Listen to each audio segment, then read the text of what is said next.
आपकी अनुमति से मैं आज एक बहुत महत्वपूर्ण bill the press and registration of the periodicals 2023 सदन में पेश करने जा रहा हूं। सर प्लीज पीछे जो माननीय सदस्य खड़े प्लीज आपस में बात न करें प्लीज।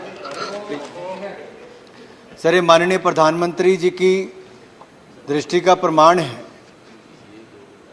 कि किस तरह से अंग्रेजों की समय के जो थके हारे कानून हैं, या मैं कहूं जिनका आज के समय में उतना महत्व उस दृष्टि से ना हो क्योंकि बहुत कुछ बदल गया है, और गुलामी की मानसिकता से मुक्ति दिलाने के लिए भी आज इस कानून का बहुत बड़ा महत्व है। सर,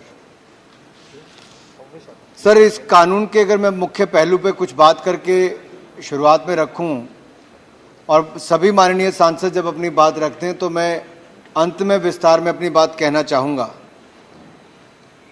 सर, ये प्राचीन जो हमारे आउटडेटेड कॉलोनियल लॉज हैं उनसे मुक्ति पाने का एक समय भी आ गया है, और गुलामी की मानसिकता से मुक्ति पाने का भी। और सर, ये ईज ऑफ डूइंग बिजनेस को भी बढ़ावा देता है। सर, इससे पहले जो बिल या इससे पहले का जो कानून है वो 1867 का है, 1867 का, और उस समय अंग्रेजों की मानसिकता थी कि किस तरह से डिस्ट्रिक्ट मैजिस्ट्रेट के माध्यम से वहां पर ही प्रिंटिंग प्रेस का और पब्लिशर्स को अपनी रजिस्ट्रेशन करवानी पड़ती थी, और एक तरह से उसको सेंट्रली कंट्रोल किया जाता था। और सर, आपसे अच्छा तो शायद इस पूरे सदन में किसी को अनुभव पत्रकारिता से ज़्यादा ना हो। अगर संभव होता कभी हम आपको इस पे सुनना चाहते तो आपका एक बहुत लंबा अनुभव, शायद हमें इसमें बहुत लाभ मिलता है इस बिल पे सब कुछ जानने का। लेकिन क्योंकि आपके माध्यम से मैं सदन के सामने बात रख रहा हूं तो इतना ही कहूंगा कि उस समय अंग्रेज इस कानून को लाए थे अपने हितों को ध्यान में रखकर, देश पे शासन करने के लिए, हमें अपने गुलाम बनाने के लिए। लेकिन 1867 के बाद भी सन 2023 तक किसी ने यह प्रयास नहीं किया कि इस गुलामी की मानसिकता से मुक्ति पाई जाए, और ये जो सेंट्रली कंट्रोल्ड रखा जाता था इसको समाप्त करने का समय आ गया है। ये जो एक तरह से रुकावटें एक के बाद दूसरे चरण पर होती थी उसको कैसे खत्म करें। सर, मैं कह सकता हूं ये सिंपल भी है, स्मार्टर भी है, साइमल्टेनियस प्रोसेस भी है, और ऑनलाइन हम इसको करके जो 8 चरण पे इसकी आपको स्टेप्स लेने पड़ते थे समाचार पत्र या पत्रिका को रजिस्टर कराने के लिए, अब 8 चरण नहीं होंगे, केवल एक स्टेप पर ही आपका रजिस्ट्रेशन हो जाएगा।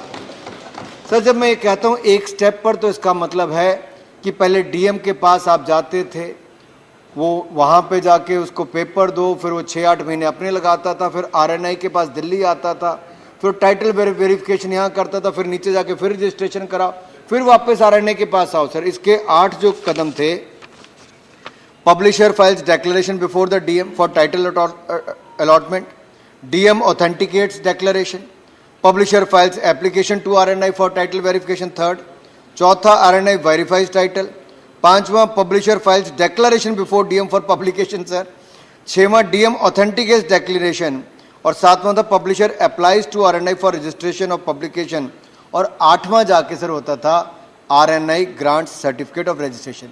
अब सर, इनको ऑनलाइन एप्लीकेशन देनी है डीएम और आरएनआई यानी कि प्रेस रजिस्ट्रार के पास।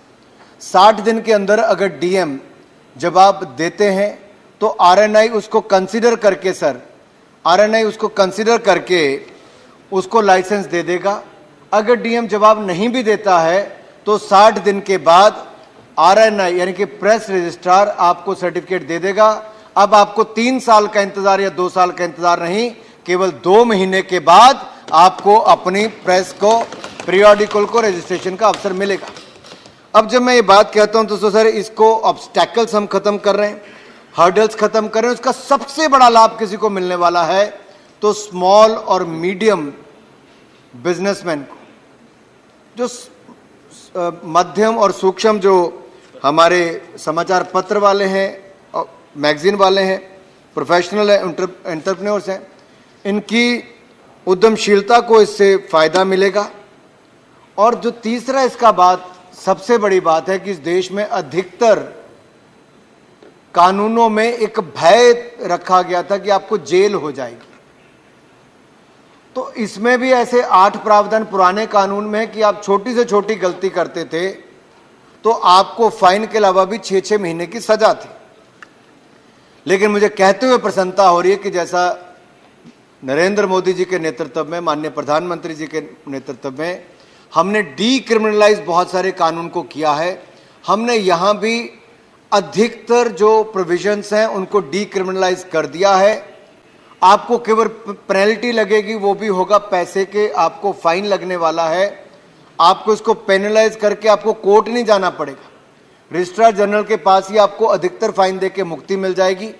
केवल एक केस में जब आप बगैर लाइसेंस लिए, बगैर परमिशन लिए अगर कोई अखबार छापते हो या कोई मैगजीन छापते हो, तब भी हम आपको पहले नोटिस देंगे कि 6 महीने के अंदर आप इसको बंद कर दो। अगर आप 6 महीने के अंदर बंद नहीं करते हैं तब जाके आपको 6 महीने की जेल हो सकती है। अदरवाइज पूरी जेल वाली सजाओं से हमने आपको मुक्ति दिला दी है।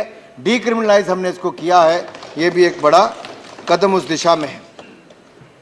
और यही नहीं माननीय सभापति जी, ये दुनिया में कहीं नहीं होता कि छोटे छोटे अपराधों के चलते आपको जेल में फेंका जाए। तो हमने इसमें भी वो प्रावधान किए हैं कि हमने इसको डीक्रिमिनलाइज करने का काम किया है।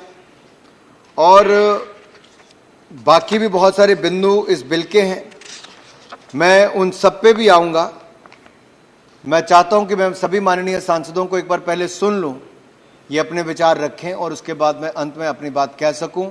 मुझे पूर्ण विश्वास है कि जिस सोच के साथ ये सरकार बिल लेकर आई है कि हम ईज ऑफ डूइंग बिजनेस को बढ़ावा देंगे, हम डीक्रिमिनलाइज करेंगे, लोगों को जेल में डालने वाला काम नहीं होगा, ईज ऑफ डूइंग बिजनेस को बढ़ावा देंगे और साथ ही साथ simple, smarter and simultaneous process शुरू करेंगे और ऑनलाइन रजिस्ट्रेशन और वेरिफिकेशन होगी।